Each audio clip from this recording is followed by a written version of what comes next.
어제 이제 식사공원에서 영화제를 했더라고요. 그래서 많은 사람들이 이제 왔다 갔다 하더라고요. 그래서 종종 이제 영화제를 여기서 하는데 이때 우리도 전도하면 좋겠다라는 생각을 좀 많이 하게 됐습니다. 그래서 물티슈 드리면 엄청 많이 받아가겠더라고요. 그래서 다음 영화제 할 때 또 한번 고민해보면 좋지 않을까 생각이 듭니다. 여러분 혹시 고전 영화인데요. PPT 한번 보시겠어요? 엑스칼리버라고 아시는지 모르겠습니다. 저 어렸을 때 TV 토요명화였나? 뭐 이렇게 했었던 걸 기억하는데 1981년도에 존 보어맨 감독 영화입니다. 영화제 어제 하다 보니까 영화가 생각이 좀 많이 나더라고요. 아서왕 이야기를 아서왕 혹시 들어보셨는지 모르겠습니다. 현대적으로 이제 재탄생하신 건데요. 탄생한 것인데 이제 아서왕은 영국을 배경으로 해서요. 역사적 내용을 소설로 각색해서 그것을 추측하고 있습니다. 6세기경 캄브리아라는 연대기라는 그 문헌에서 이 아서왕 왕이 인물이 등장하는데 혼자서 960명의 적을 이렇게 무찌렀다고 해요. 칼싸움으로 해가 960명. 대단하죠? 그런 내용이 있습니다. 그래서 영국에서는 이 사람을 영국의 영웅, 우리로 하면 뭐 이순신 장군 못지않은 그렇게 영웅으로 그려졌습니다. 더불어 이때 이 아서왕과 같은 이때의 시기를 기사들이란 호칭이 나오면서 나라에서는 이들을 기사 계급으로 이렇게 형성하게 되었습니다. 그러니까 이 아서왕이 기사로서 960명이라는 적들을 물리치고 어떤 나라의 이슈가 되니까 너도 나도 기사들이 한번 되겠다는 사람들이 막 젊은이들이 피 끓는 젊은이들이 나타나게 됐고 이들을 하나의 기사 계급으로 이렇게 사회적에 나타난 것이죠. 사회적 현상으로. 그리고 사회에서는 이를 기사도라는 것으로 이렇게 설명하고 있습니다. 그리고 이 기사도가 현재의 여러분 영국 신사란 말 한번 들어보셨죠? 영국 신사. 바로 그 영국 신사의 독특한 행동 양식으로 만들어냈다고 생각을 하고 있습니다. 그리고 19세기 여러분들을 잘 아시는 빅토리아 여왕 한번 들어보셨죠? 바로 빅토리아 여왕 시대에는 학교에서 이 신사 교육을 아예 제도화했어요. 그래서 젠틀맨십이라고 해서 이것을 체계화해서 아이들에게 전인 교육을 영국의 아이들한테 학교에서 가르친 겁니다. 아직도 영국은 귀족 그 사회가 있잖아요. 그래서 계급 사회가 있듯이 그것을 전인적으로 아이들한테 가르치는 것이죠. PPT 한번 보시면 가수 싸이도 아시는 것처럼 젠틀맨이라는 뭐 이렇게 노래를 만들기도 했는데 싸이가 생각하는 젠틀맨은 그 신사는 이렇더라고요. 용기, 패기, 똘기, 멋쟁이를 젠틀맨이라고 이제 싸이는 그렇게 정의를 했더라고요. 이렇게 여러 사람들이 이 신사 또는 뭐 젠틀맨을 정의하는데 각기 그 내용들은 조금씩 다릅니다. 근데 오늘 우리들이 살필 본문에서도 이 신사라는 의미의 단어가 등장합니다. 성경에서는 이 젠틀맨을 어떻게 정의하는지 오늘 말씀 중에 한번 살펴보고자 합니다. 바울은 지난주 빌립보 교회를 떠나 그 다음 행성지로 옮겼습니다. 오늘 말씀에서는 두 곳의 교회를 소개하고 있는데요. 첫 번째 교회가 바로 데살로니가 교회입니다. 사진 한번 보시면 실질적인 데살로니가 교회는 아니에요. 지금 데살로니가 교회는 대략 20개 교회 정도 남아 있는데 실제로 바울이 세운 교회는 어딘지를 알 방법은 없고요. 다만 이 그림 속에 나오는 그림은 사진은 1950년도에 바울을 기념해서 데살로니가가 이제 항구 도시인데 그 뒤쪽에 뒷산에 세워진 교회 기념교회라고 생각을 하고 있습니다. 그렇게 보시면 되겠어요. 저희 장로님도 이제 우리 교회가 나중에 점점 커지면 뒷산에다가 이제 교회 지으려고 하는데 이렇게 있다고 합니다. 네, 그리고 보시면 됩니다. 그래서 왜냐하면 또 장로님이 계신 회사가 봉원사라고 있는데 가보셨는지 모르겠어요. 강남에 이제 봉원사가 약간 뒷산에 있어서 엄청 큰 절이 있거든요. 그런 생각을 하고 계신 것 같아요. 하여튼 그래서 이렇게 데살로니가 교회를 찾아올 수는 없지만 이 바울 기념 교회가 데살로니가 교회에 있습니다. 그래서 바울이 어느 교회를 실제로 이 오늘 본문 말씀에서 세웠는지 그 교회를 알 수는 없지만 대략 20개의 교회가 있을 정도로 데살로니가 교회 역시도 많은 사람들의 믿음이 나타났다라고 보시면 되겠습니다. 자, 그런 가운데 이제 데살로니가 교회를 설명하는 내용 4절부터 9절 말씀 한번 보겠습니다. 같이 읽어볼까요? 시작. 그 중에 어떤 사람 곧 경건한 헬라인의 큰 무리와 적지 않은 기부인도 권함을 받고 바울과 실라를 따르나 그러나 유대인들은 시기하여 저자의 어떤 불량한 사람들을 데리고 때를 지어 성을 소동하게 하여 야손의 집에 침입하여 그들을 백성에게 끌어내려고 찾았으나 발견하지 못함에 야손과 및 형제들을 끌고 읍장들 앞에 가서 소리질러 을 어지럽게 하던 이 사람들이 여기도 이름에 야손이 그들을 맞아 들였도다. 이 사람들이 다 가이사의 명을 거역하여 말하되 다른 임금 곧 예수라 하는 이가 있다 하더이다 하니 무리와 읍장들이 이 말을 듣고 수동하여 야손과 그 나머지 사람들에게 보석금을 받고 놓아주니라. 네. 데살로니가 교회는 어떤 사람, 여기 보면 부류가 세 부류가 나와요. 어떤 사람, 그 다음에 경건한 헬라인의 큰 무리, 그 다음에 적지 않은 어떻게요? 기부인들이란 표현이 나옵니다.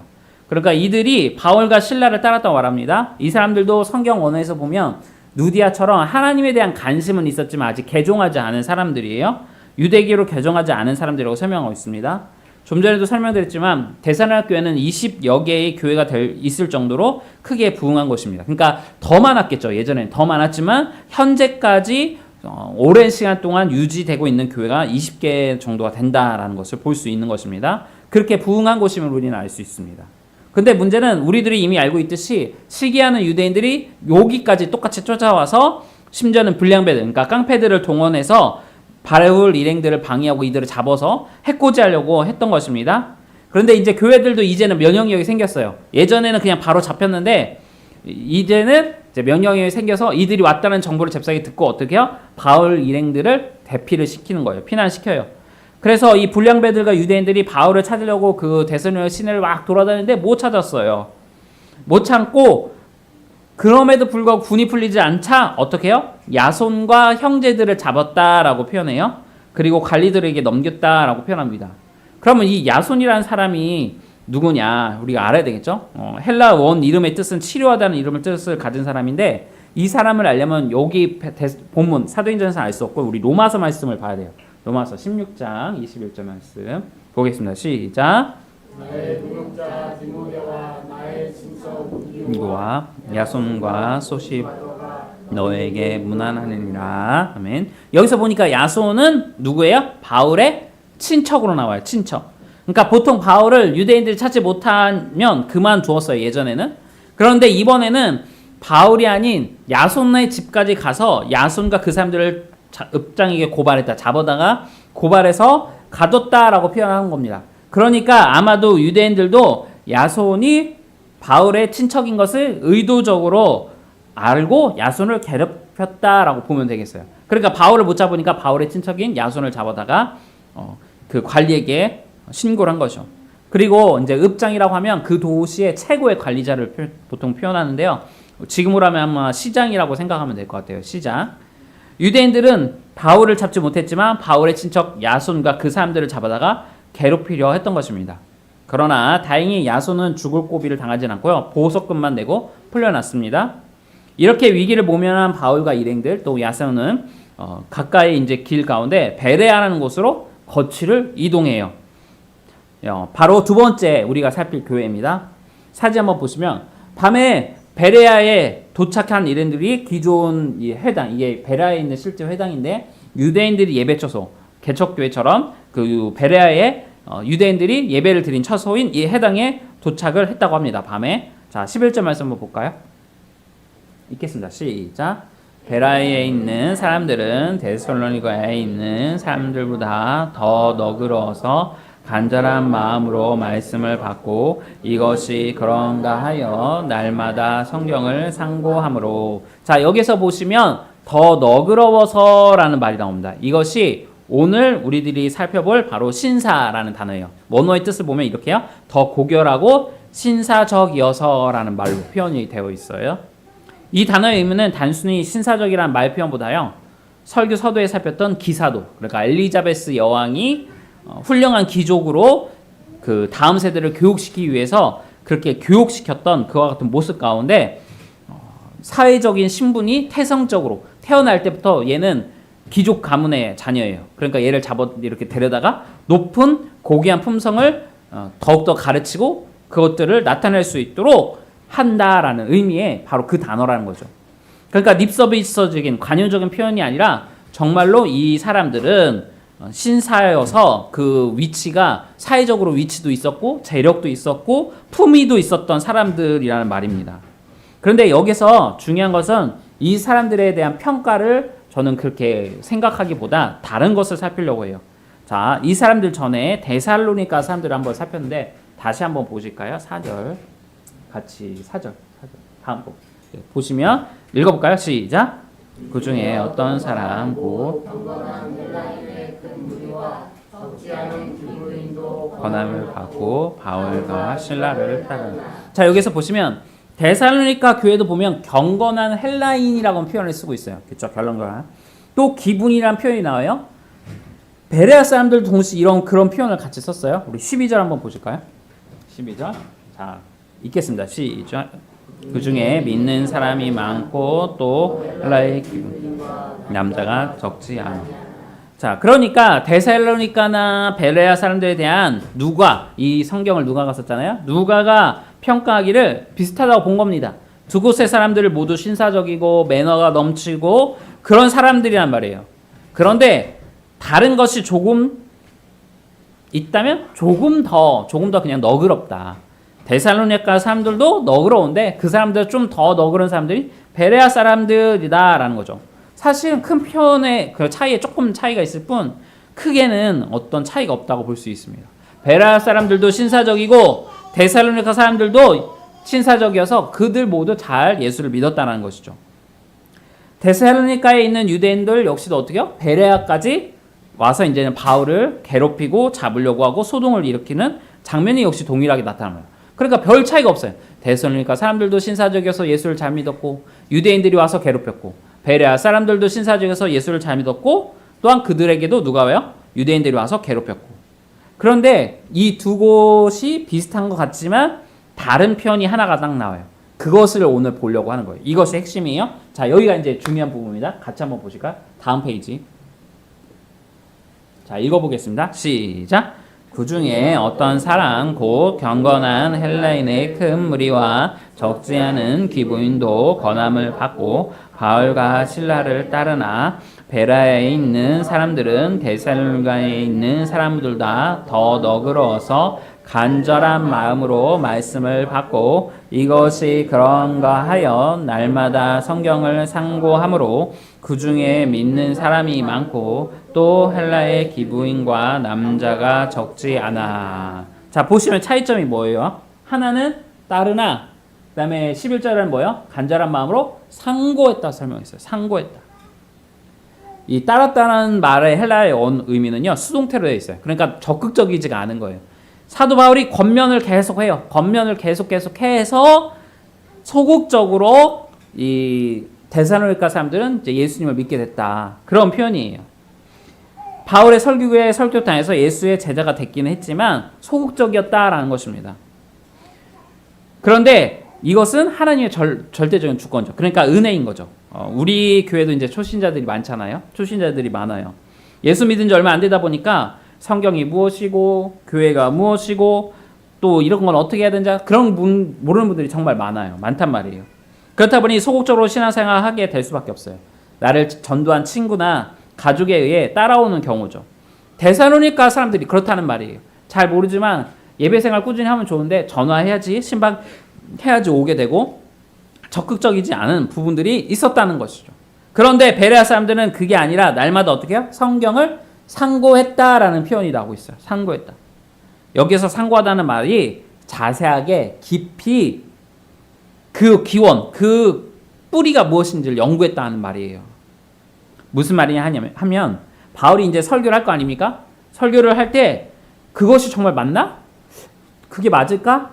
갸우뚱하면서 그것에 대해서 연구를 했다는 거예요. 정말 하나님의 말씀이고 사도 바울이 전하는 것이 그 사람의 말이 아니라 하나님의 말씀이고 사도 바울이 말하는 예수라는 사람이 정말 하나님의 아들이고 우리의 죄를 위해서 이 땅 가운데 십자가에 오신 우리의 구세주인지를 그들은 확인해 보려고 노력을 했다는 거예요. 그 시작점까지 깊게 찾아서 알아봤다는 것입니다. 이것이 중요합니다. 여러분들 좀 잘 아실지 모르겠습니다. 이어령 선생님. 지금은 이제 소천하셨지만 그분이 이제 쓴 책 중에 하나가 이제 노년에 이제 생명이 자본이다라는 책을 썼어요. 예전에 제가 한번 설교를 했던 것 같아요. 우리 2년 전인가 해서. 어떤 이야기냐? 이분이 참 똑똑한 분이잖아요. 뭐 장관도 하시고 교수시고 유명한 분이죠. 근데 이분이 글을 이제 처음에 썼을 때는 무척 가난하고 먹을 것도 없고 그런 분이 있잖아요. 그런데 어쨌든 그 신춘문예에 이제 글을 써서 당선이 됐어요. 그래서 상금을 받았어요. 쌀도 살 돈이 없어서 정말 먹기 힘든 상황이었는데 보통 상금을 타면 고생했다 아내한테 사모님한테 갖다 주는 게 보통 예의잖아요. 그런데 이분이 뭘 했냐? 그 상금을 갖고 금붕어 어항을 산 거예요. 당장 먹을 쌀도 없는데 그걸 갖고 사갖고 집에 갖고 오신 거죠. 그러면서 애지중지 키우시는 거예요. 막 금붕어를 보면서. 또 이제 연탄 뗄 돈도 없어갖고 막 추웠고 냉골에 자고 있는데 그런데도 불구하고 이렇게 애지중지한 거죠. 그런데 어느 날 무척 이제 날씨가 추웠던 거예요. 영하로 떨어졌어요.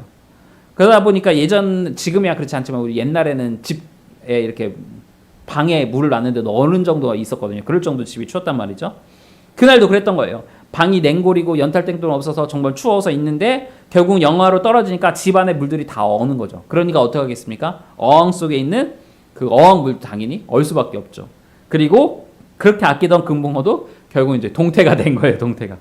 아침에 일어나보니까 동태가 되니까 너무 마음에 실망을 하셔갖고 이현호 선생님이 이제 낙심을 한 거예요. 그러다가 혹시 모르니까 물을 데워서 이렇게 살살 부으면 녹지 않을까라는 생각이 드셔서 연탄불에 이제 물을 끓여서 이제 어항을 천천히 어항에 이제 물을 부은 거예요. 그래서 물이 녹기 시작했죠. 그리고 지금 조금 지나니까 금붕어가 막 살아서 움직이기 시작한 거예요. 너무 기뻤던 거예요, 막 그게. 근데 그것을 보면서 감격을 했던 것이죠. 그리고 한참 꽤 시간이 지났어요. 수십 년 지나고 이제 인생의 막바지가 됐을 때 이제 이분에게 딸이 있었는데 딸이 이제 아파서 병원에 이제 입원했습니다. 그럴 때 이 딸을 보면서 생각할 때 수십 년 전에 자신이 키웠던 그 금붕어가 생각이 난 거예요. 그렇게 애지중지하던 금붕어 살리기 위해서 노심초사하던 자신의 모습이 떠올랐고 현재 자신의 딸이 죽을 병에 걸려서 누워있는데 이 딸을 살리기 위해서 막 몸부림치는 자신을 보고 그러면서 원래는 이분이 정말 지성인인데도 불구하고 신사적인데도 불구하고 교회를 안 다녔거든요. 딸이 그렇게 전도하려고 엄청 노력을 했는데도 안 갔어요. 근데 자신의 딸이 정말 지금 이제 죽기 일보 직전에 있는 상황에서 하나님한테 기도를 하게 된 거죠. 하나님 저희 딸을 살려주시면 제가 교회에 가겠습니다. 그러면서 그때 자신의 모습을 보면서 생명에 대한 그 깨달음의 소중함을 깨달은 거예요. 무엇을 깨달았냐? 자신과 자신의 딸을 또 그 금붕어를 살리기 위해서 막 노력하는 애쓰는 그 몸부림을 쳤던 그 모습을 보면서 바로 하나님이 예수님이 그러셨구나.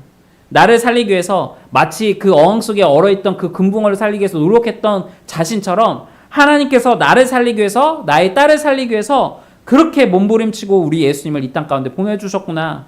생명에 대한 그 가치를 본인이 깨닫게 되신 거예요. 데살로니가 사람들이나 베라 사람들도 신사들이었습니다. 이어령 선생님처럼 지성인들이었고 사회적 지위가 있던 사람들이었습니다. 그런데 다른 차이가 하나 있었다면 성경에 대한 간절한 마음, 즉 사모함이 달랐다는 것이에요. 신사적인 모습이 신앙으로 발전했느냐 아니면 발전하지 못했느냐, 그것이 차이가 있었다는 것이에요. 제 중학교 이제 동창이 있었어요. 학교 교회는 안 다녔는데 학교에서 이제 뭐 전교에서 막 1, 2등 할 정도로 공부도 잘하고 매너가 너무 좋았던 짝꿍이었습니다. 저희 반에서 반장 말은 아무도 안 믿었는데 이 친구 말은 들었어요. 저희 담임 선생님이 반장 말을 안 믿어도 이 친구 말은 들을 정도로 너무 아이가 너무 매너 있고 좋았어요. 그런데 그 친구가 믿음이 없었어요. 그래서 너무 제가 안타까워서 이 친구를 전도하려고 제가 1년 동안을 정말 노력했습니다. 전도하다 보니까 제가 지적으로 얘보다 딸리니까 하다가 안 되면 전도사님들 교회에 가서 물어봐서 또 얘기하고 그렇게 1년을 전도했어요. 그러다 그 친구가 저에게 한 말이 있어요. 뭐냐? 만약 내가 교회를 나간다면 너 때문에 내가 예수님을 믿게 될 거야. 된 거야. 그렇게 이야기를 하더라고요. 그 말이 저에게는 정말 너무나 고맙고 감사했습니다. 베레아 사람들은 복음에 대한 사모함이 있었고 신사라는 좋은 믿음의 밭이 있었습니다. 그러니까 그 좋은 밭과 그 말씀이 연결이 되니까 귀한 밭의 그 귀한 열매로 나타나는 것이죠. 이제 말씀 한번 정리해 보겠습니다. 보통 우리 마음의 밭을 비유할 때 이 밭으로 비유를 하는데요. 이 마태복음 내용을 한번 보시면 그렇게 나옵니다. 마태복음 볼까요? 자, 읽어볼까요? 시작. 아무나 천국 말씀을 듣고 깨닫지 못할 때는 가 와서 그 마음에 모든 것을 빼앗나니 이는 곧 길가에 뿌려진 자요 밭에 뿌려졌다는 것은 말씀을 듣고 즉시 기쁨으로 받되 그 속에 뿌리가 없어 잠시 견디다가 말씀으로 말미암아 환난이나 박해가 일어날 때에는 곧 넘어지는 자요 가시떨기에 뿌려졌다는 것은 말씀을 들으나 세상의 염려와 재물의 유혹에 말씀이 막혀 결실하지 못하는 자요 좋은 땅에 뿌려졌다는 것은 말씀을 듣고 깨닫는 자니 결실하여 어떤 것은 100배, 어떤 것은 60배, 어떤 것은 30배가 되느니라 하시더라. 아멘. 데살로니가나 베레아 사람들은 좋은 땅, 기본적으로 신사였고 매너가 좋았던 좋은 마음의 바탕을 기본적으로 갖고 있었던 사람들이었습니다. 그런데 더 중요한 것은 이 좋은 땅에 떨어진 씨앗이 30배, 60배, 100배의 결실을 맺느냐 안 맺느냐가 더 중요하다는 것이죠. 그 과정은 그들이 신사로서의 마음의 밭뿐 아니라 그 매너 좋은 마음의 밭에 말씀의 씨앗이 잘 자라도록 어떻게 해요? 노력했어야 한다는 것이죠. 여러분 네 가지 씨앗의 비율을 보면요. 돌밭이 있고 길밭이 있고 가시밭이 있어요. 씨앗들이 막 뿌려져요.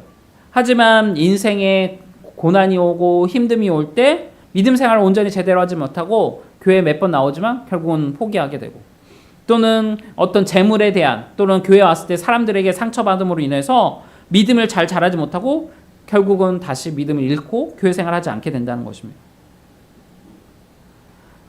좋은 밭에는 또한 떨어졌을 때 30배, 60배, 100배의 결실을 맺어요. 그런데 여러분들 한 가지 우리가 착각하는 게 있어요. 우리가 보통 이 네 가지 씨앗의 비율을 보면 내가 가시밭이나 돌밭이나 길밭이 아니고 좋은 밭이기만 하면 자연스럽게 열매를 맺을 거라고 생각해요. 하지만 그렇지 않다는 걸 우리들이 알죠. 농사를 지어본 분들은 아시죠? 아무리 좋은 땅이어도 가꾸지 않고 보살피지 않으면 어떻게 해요? 길밭이 되고요. 가시밭이 되고 돌밭이 된다는 사실이에요. 곡식이 자랄 수 있도록 도와줘야 된다는 거예요. 무슨 말이냐?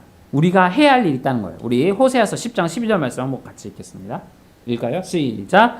너희가 자기를 위하여 공의를 심고 인애를 거두라. 너희 묵은 땅을 기경하라. 지금이 곧 여호와를 찾을 때니 마침내 여호와께 오사 공의를 비처럼 너희에게 내리시리라. 아멘. 이 말씀처럼 오늘 베레아 사람들처럼 하나님 제가 신사적인 사람이 되게 해주세요 라고 기도하셔야 되고 그 다음에 어떻게 해요? 하나님 우리가 그 마음에 하나님의 말씀이 씨앗이 떨어졌을 때 30배, 60배, 60배, 100배의 결실을 맺을 수 있도록 도와주세요 라고 이 두 가지를 기도하셔야 된다는 거예요. 다시 말해서 우리가 주일 아침 예배를 나오기 전에 또는 예배 드리기 전에 하나님 저의 마음의 밭이 옥토밭이 될 수 있도록 도와주십시오.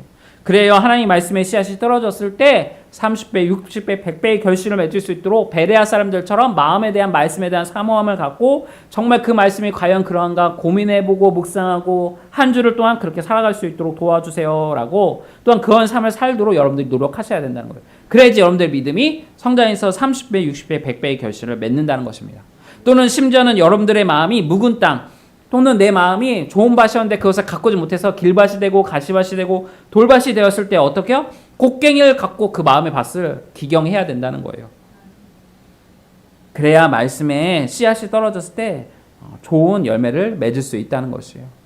베레아 사람들은 그렇게 했다는 것입니다. 그렇게 마음의 밭이 옥토밭이었는데 그곳에 하나님의 말씀이 떨어졌을 때 그 말씀의 씨앗이 잘 자랄 수 있도록 간절한 마음으로 하나님의 말씀을 연구하고 듣고 애우고 묵상했을 때 30배, 60배, 100배의 결실을 맺을 수 있다는 것입니다. 아무리 수십 년간 교회를 다니고 저처럼 목사가 되고 장로님이 되고 권사님이 되고 교회 중직자가 되고 안수집사님이 되어도 이것이 없으면 어떻게 해요? 결국은 나중에 묵은 땅 돌밭이 되고 길밭이 되고 가시밭이 될 수 있다는 거예요. 아무리 우리가 옥토밭이 되어도 데살로니가 사람들처럼 옥토밭이었어도 마음의 밭을 베레아 사람들처럼 늘 기경하지 아니하면 도루묵이 된다는 거예요. 도루묵이. 이 기본적인 신앙의 마음가짐과 노력이 없으면 안 된다는 것입니다. 우리가 살펴본 세 가지 나쁜 밭처럼 환란이 오고 고난이 오고 또는 재리의 염려가 오고 사람과의 관계로 상처받았을 때 호세아서의 말씀을 다시 한번 생각해서 너희의 묵은 땅, 너희 마음의 묵은 땅을 기경해라. 그리고 베레아 사람들처럼 그 같은 좋은 땅이 되었을 때 하나님의 말씀을 여러분들이 날마다 사모하시기를 바랍니다. 우리 시사장로교회 성도님들 모두는 매너 좋은 사람들이 되셔서 말씀에 대한 거부함을 갖지 않고 사모함을 가지고 그리고 그 마음을 날마다 말씀에 연결하심으로 30배, 60배, 100배의 결실을 맺는 귀한 성도님들 되시기를 주님의 이름으로 축복합니다. 같이 찬양하겠습니다.